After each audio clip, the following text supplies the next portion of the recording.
Et les Madrilènes Alexandre, j'espère que vous allez bien les gars, je suis très content les amis de vous retrouver d'une part bien évidemment après 2 semaines de trêve internationale où certaines sélections en ont profité notamment pour se qualifier pour le mondial 2022, d'autres pour aller en barrage, d'autres pour se rapprocher petit à petit de leurs objectifs. En tout cas nos internationaux du Real Madrid, déjà de 1, ne se sont pas blessés, de 2, ils ont pu revenir pour certains un peu plus en forme que d'habitude et surtout beaucoup plus tôt pour préparer le match de ce week-end contre Grenade qui s'annonce en tout cas plutôt intéressant et aussi toujours aussi décisif pour que le Real Madrid se rapproche petit à petit du sommet de la Liga. Je suis aussi content de vous retrouver forcément parce que j'ai retrouvé ma voix, je suis de moins en moins malade donc forcément je peux faire maintenant quelques vidéos, j'ai dû repousser quelques gros projets de vidéos en tout cas pour la chaîne foot, du coup forcément je vous dis dès le début de la vidéo, si vous êtes fan de la Liga, du foot espagnol, si vous kiffez surtout le Real Madrid comme moi, vous êtes sur la bonne chaîne, du coup n'hésitez pas à vous abonner, cocher la cloche et laisser de gros pouces bleus pour me soutenir, pour ne pas rater les avant-matchs, les débriefs à chaud en tout cas des matchs du Real Madrid, l'analyse de l'actualité autour de ton club préféré et tes joueurs préférés, et pour ne pas rater aussi mes futurs gros concepts et pourquoi pas m'aider à atteindre un jour les 30 000,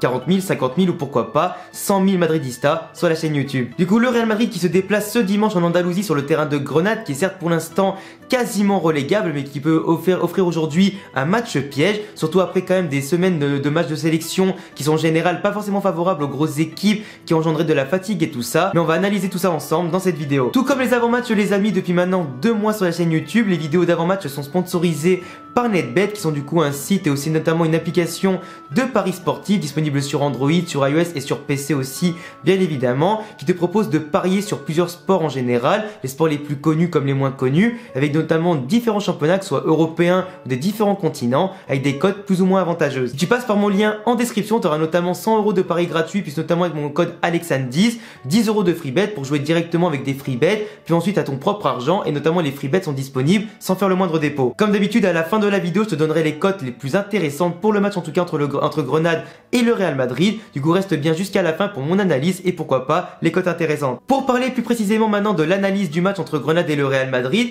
pour commencer par parler un petit peu du Real, on est quand même resté sur une positive, en tout cas une dynamique positive en termes de résultats, en termes de football un petit peu moins. C'est vrai que ces derniers temps dans la création du jeu on a tendance à être un petit peu ronronnant, on est un petit peu suffisant, on fait pas forcément tous les efforts pendant 90 minutes, on n'a pas forcément un football qui est exceptionnel, mais on arrive quand même à engranger des victoires, à marquer des buts et surtout de très beaux buts, même si en ce moment on fait quand même quelques erreurs défensives qui pourraient par moment, quand des adversaires un peu plus sérieux et plus efficaces, nous coûter cher. Mais plus important c'est qu'on arrive quand même à instaurer déjà un turnover entre les titulaires et les remplaçants, apporter un peu de temps de jeu, de la confiance à la plupart des hommes que l'on a. On a des joueurs qui se révèlent de plus en plus et qui veulent en tout cas montrer qu'ils seront importants sur tous les tableaux durant la saison, qui peuvent faire partie des plans de Ancelotti et surtout avoir la confiance de leurs coéquipiers et des supporters. Un effectif du Real Madrid qui sait que là aujourd'hui on va entrer dans une phase extrêmement importante en tout cas de la saison parce qu'on va enchaîner des matchs entre la Liga et la Ligue des Champions, des matchs qui vont être hyper compliqué parce qu'en Liga on va notamment se déplacer et surtout des fois recevoir le FC Séville, Bilbao, Sociedad, Bilbao encore une fois, des matchs vraiment qui seront pièges contre des grosses équipes qu'on a déjà malmenées par le passé mais qui nous ont aussi malmenés aussi par le passé, des matchs qu'il ne faut pas négliger, qu'il ne faut pas prendre de haut et qu'on va enchaîner les uns après les autres, sans compter bien évidemment la Ligue des Champions contre Sheriff Tiraspol mais aussi contre l'Inter Milan, tout ça pour viser bien sûr la première place du groupe et être tranquille. Du coup un calendrier qui va être extrêmement chargé à partir de ce week-end là,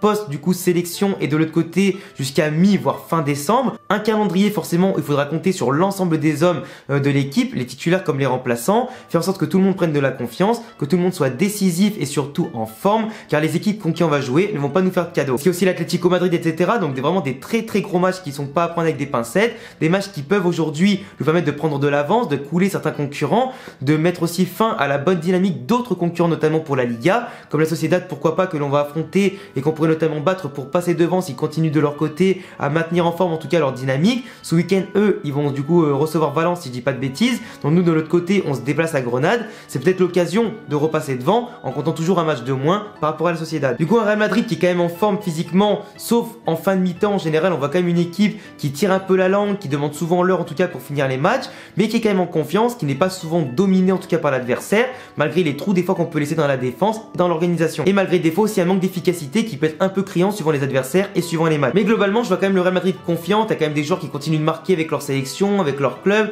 qui sont vraiment en tout cas très bons. Enfin, du moins avec le Real Madrid, mais aussi avec leur sélection. Donc tu vois, aujourd'hui, je vois une dynamique qui est quand même positive. Ancelotti qui impose de plus en plus une patte en tout cas intéressante et qui montre surtout aussi, certes, une fébrilité à des moments pour faire les bons changements et tout ça, mais quand même qui sait gérer les hommes et surtout un vestiaire et faire des fois des changements à la mi-temps, chose que des fois il ne faisait pas avant. Sauf qu'il a appris de ses erreurs par rapport à son premier passage au Real Madrid et cette fois-ci il n'hésite pas à prendre des décisions tôt pour en tout cas aider l'équipe et pourquoi pas faire des changements tactiques qui peuvent justement apporter une nouvelle dynamique. On va affronter du coup aujourd'hui, enfin ce week-end, Grenade qui est donc 17ème de Liga, qui est quasiment au bord de la relégation, du moins parmi le groupe des relégués entre Elche, Levante et Retafe. Donc forcément Grenade aujourd'hui qui subit un petit peu aussi sa dynamique de l'an dernier qui était de moins en moins bonne par rapport aux saisons précédentes. Une équipe de Grenade qui est moins en confiance, qui quand même compte des joueurs, si je dis pas de bêtises, d'après en tout cas les dernières formations qu'ils ont utilisées, des joueurs quand même d'expérience comme Roré Molina. T'as quand même des mecs comme Luis Suarez, alors pas le Luis Suarez de l'Atlético, mais un autre qui est quand même tout aussi bon et qui fait souvent de belles saisons. T'as quand même des joueurs comme Moncho, t'as Angel Montoro, comme Alberto Soro, etc.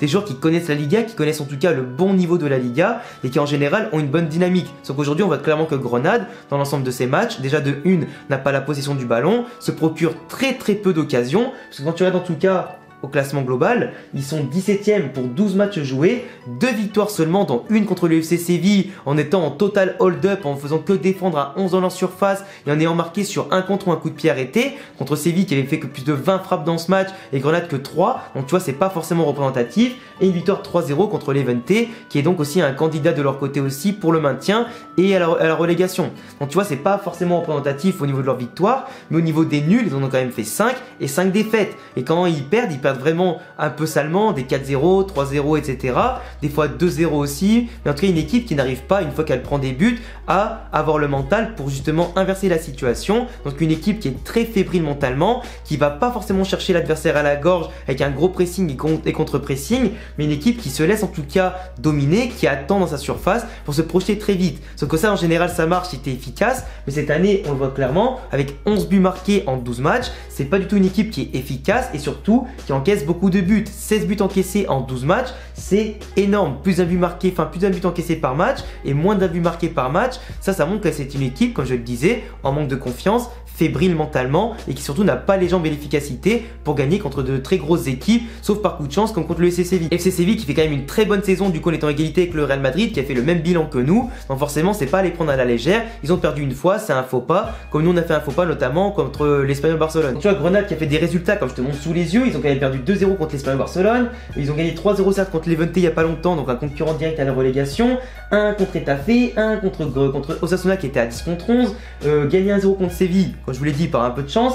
perdu 3-2 contre la Sociedad, perdu 1-0 contre Vigo, etc. Donc tu vois, des résultats qui sont pas forcément positifs pour eux, mais d'un côté tu vois qui montrent quand même que Grenade est très limité dans des deux côtés du terrain. Et pourtant malgré un mélange de jeunesse et d'expérience, ils n'arrivent pas à trouver le bon cocktail nécessaire pour redorer leur blason et surtout inverser la tendance. Même si ce sont des joueurs comme Roberto Soldado, si je dis pas de bêtises s'il est pas parti, et comme Carlos Bacca aussi, bah tu vois c'est quand même des joueurs malheureusement qui trouvent pas la formule avec Grenade. C'est pour ça que je te dis qu'aujourd'hui qu'on a quand même la défense à 4 qui est de retour avec Ferland Mendy, Carvajal qui reprennent vraiment le rythme, qui sont vraiment en forme en ce moment. T'as quand même Alaba, Militao qui ont trouvé leur vitesse de croisière et qui laissent plus rien passer depuis quelques temps. Courtois qui est impérial, sauf forcément quand il est laissé en tout cas par la défense, tu vois ce que je veux dire, qu'il est un peu laissé tout seul, mais ça arrive très rarement quand même. Milieu de terrain, on a quand même aussi des joueurs comme Valverde normalement qui vont pas tarder à revenir. On a quand même des joueurs aujourd'hui, Modric qui s'est quand même bien reposé avec la Croatie, Kroos qui ne part plus en sélection qui est bien reposé, Casemiro aussi, bon il est quand même bien...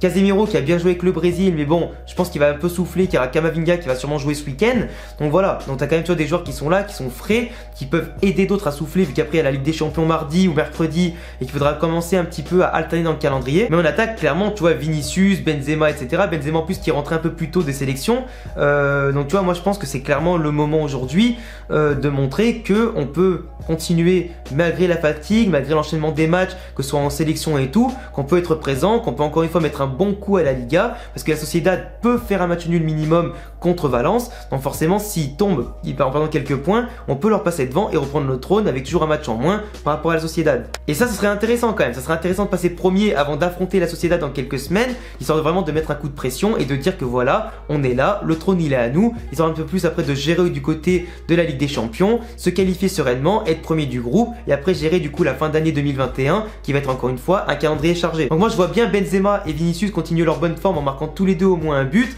Après je sais pas, moi franchement en termes de score, je vois bien un 3-0 pour le Real Madrid. Je vois bien un 3-0 pour le Real Madrid. Je me dis que même si aucun match est à prendre à la légère, et on l'a très bien vu en Liga par rapport aux mauvaises prestations de l'Atlético, de Séville, du Barça ou par moment du Real Madrid, que même les petites équipes en veulent et peuvent toujours gagner les grosses. Là, quand on compare les dynamiques et vraiment les effectifs en place et les statistiques, le Real Madrid pour moi ce week-end-là, c'est victoire au moins par 3 buts d'écart. Au moins 3 buts d'écart je pense, avec un Benzema qui est en forme, Vinicius pareil. On ne sait pas qui c'est qui sera à droite. Rodrigo normalement il revient pas de blessure tout de suite, mais on verra bien si Asensio va refaire la même belle performance en tout cas que les dernières semaines, ça pourrait être intéressant. Mais après voilà, moi je pense qu'on a une équipe en place qui va faire un petit peu tourner mais qui sera toujours bonne et efficace. Donc voilà, après je pense pas qu'on doit avoir peur de grenade, faut simplement faire tourner le ballon, marquer très rapidement pour les assassiner au niveau du mental, et à partir de là, on sera très bien. Donc pour moi clairement, victoire 3-0 du Real Madrid. Alors pour les cotes les plus intéressantes, forcément la cote du match sera pour le Real Madrid à 1,43, donc forcément, moi je miserai sur le Real Madrid quand même, dans une bonne dynamique.